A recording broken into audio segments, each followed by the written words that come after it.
Hey guys, this is another commentary video on Romans of the War. Today I would be fighting Elort, and I am outwitted Bang, just in case you want to know. This is Egypt versus Persia. I chose it because I saw it was a desert battle, and I wanted troops that was also good in the desert, because his troops already have a natural bonus, so I thought why not try and meet it, so I used Egypt. And this battle is pretty long, so we'll skip to the main part. I just want to show you the beginning where we do a lot of skirmishes in the beginning. I try and take the hill just to have that hill advantage, and it does help me in the end just because his arrows are less effective than mine, just because I have more accuracy at that point than he does. And I get a few shots off in the beginning because he didn't do the Caribbean circle, whatever you call it. So most of it starts off like this. I'll just stop now, and then we'll get back when the action gets better. And just as a reminder, I'll show you my units. I have 1, 2, 3, 4, 6 Pharaoh's Guard, 3 desert, 5 Egyptian desert axemen, 4 Pharaoh's bowmen, just because I want to have that range versus Persian cavalry, 3 Nile cavalry, and 2 desert cavalry. I just wanted that because of they're effective against armor, so they'd be useful during the cataphract fight or the Persian cavalry for that matter. So his army consists of, count that, 7 actually, Persian cavalry. This one I eventually got. 4 hillmen, 2 regular archers, 1 general's unit, and 4 cataphract camels, which will have a great effect on my cavalry when it comes to making them feared. So you'll see that in effect later. And here they are taking the bullet for the brothers. That, fortunately, he did kind of fall into sort of a trap, I guess you could say, by shooting my bowman first. So my better melee infantry of axemen are there for the big part of the fight. And that was my other strategy. If they actually came up charging, they'd be stopped by my Pharaoh's bowman, which would probably run away in the end, but my axemen were not the ones who got charged on, so they still have that advantage, and then I would have charged straight through. So long-term planning, except I wanted to stretch them out in case any cataphracts tried to go after my cavalry directly, which wouldn't have been great. I probably could have easily used my axemen on there, but I didn't want to risk it. And right here, his archers start launching at my Pharaoh's Guard. So as a retaliation, which I don't really like them, and these are fast infantry, I get a little bit of vengeance on him and take out one of his archers. However, I did not... Oh, wait, no, I did. I retreated at first. Just because I knew even though they had the armor bonus, or armor piercing bonus, I would not be able to go against those cataphracts. Except I do make that mistake in a minute.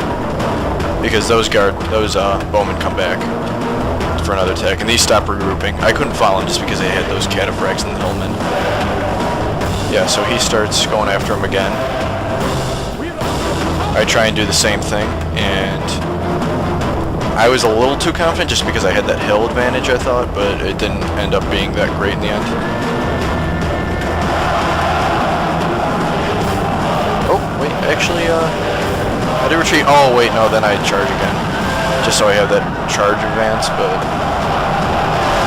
that didn't go too well for me. So those ones retreat, but it was kind of a half and half.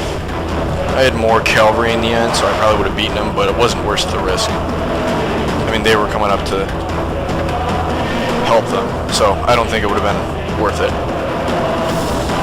And on this side, kind of the same's going on. The Persian cavalry have a lot of ammo. You can see some of them are carrying daggers, so they're starting to run out, but they're still hammering away. These guys are taking the nice hard end of the stick, which is nice for them. Just because they're the heroes for these guys. These guys will take care of the rest, get vengeance on them, avenge those bowmen. All right, yeah, this is where I start the advance downward. I'll just skip ahead because this takes a while, and this video battle was pretty long, so I have to let things get skipped. Sorry about that, but that's the only way you'll be able to see this. And now Ellert is actually starting a small march up the hill, and I decide to meet him on going down. This is why I wanted the hill, though, is just for the actual melee part of the battle. I knew I couldn't win it if it was on plains, which I like how Ellert did that. He has the hilly plains, which makes it so much better than the flat grounds. So, obviously, if you've ever played this game, you realize just how weak Persian infantry are, so this is where my advantage actually comes in. However, he was planning to do a side charge on my guys. But fortunately, I'm there to meet him with it, and I have a combined attack right here with both axemen and mounted axemen. So that has a great coordination with it.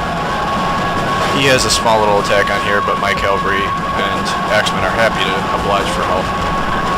And as you can see, a lot of his hillmen are already dead by now. It's really only this part that only my men got distracted with stayed, but they didn't last long once the cavalry came. And I do not want these guys back this time. Even though I'm not a huge fan of chasing people down, I did not want them to have any repercussions when I get them. So they're basically all done, except maybe for those hillmen, but I doubt they're coming back. And 7 camels aren't a big concern to me, so I wasted them enough. I chased them down a good amount, but I didn't need to kill them all. But right now he's beginning a slow march up the hill. This is where it starts getting better. And this is where I wanted the hill at, just because he'll have that hill disadvantage versus me. Since my men are all practically relieved there. Oh, he has a few camels come back, but infantry versus the cavalry, especially when they have the armor capability of crushing it, they're not going to last for long, as you can see right there. So my men turn around and are happy to oblige for one-on-one attack, and I slowly have a vice on him, or once he tries to do, he has 2 options. He can just go straight up, or he can do a side attack. Either way, I still have this hill advantage, because even though it's at an angle, I still have that, as you can see, there's a small curve to it. So here's where the archer advantage comes. Oh wait, I had him on a skirmish boat, so that didn't help a lot. But fortunately, the camels were pretty slow when it comes to charging. These men take quite a hit. My cavalry eventually come to the rescue for these guys especially. They don't make it out there well enough in peace. And actually my infantry do a pretty good job at that. But you'd be surprised with cataphracts, especially having that momentum to them. I begin a full side attack there. He tries to do a running away, I guess. Oh, he has a few shots left, so I can see why. Oh, his entire hill right here completely collapses along with the retreating guys there. And after this, it's kind of just more of a chase down. They still have some arrows left, but against 2 Nile cavalry, they don't have much of a chance. These camels regroup, but it's not really going to be much of an effect, even with that guy. His cataphracts are pretty well upgraded, but they don't last long either, just because he can't really do much with it. I really liked Ellert in this battle just because he had that style of playing and just the map. It was such a fun game for me, just because it actually made me think a lot. I wanted to get that hill, and it was just so much fun. And here he has a little bit of resistance left, still not enough to do any damage. I mean, his Persian cavalry have good enough melee, but my Nile cavalry are fairly elite, so they deal with them easily enough that my other cavalry are coming to relieve them. Yeah, unfortunately they retreat just because they got overwhelmed, but they're met by the rest of my army. And a lot of this is, a lot of that was showing repercussion to me not chasing enemies down, but fortunately for me, they all didn't come at once, so that was a good game, and congratulations to Ellert. That was a lot of fun. He did a good job, and I had fun with it too. I had 1,486 men, he had 1,207. I had 1,117 kills when he had 548. So this was a great game. Thanks for playing. Elort, I had a lot of fun with you, and thank you for watching. Have fun watching something else after this.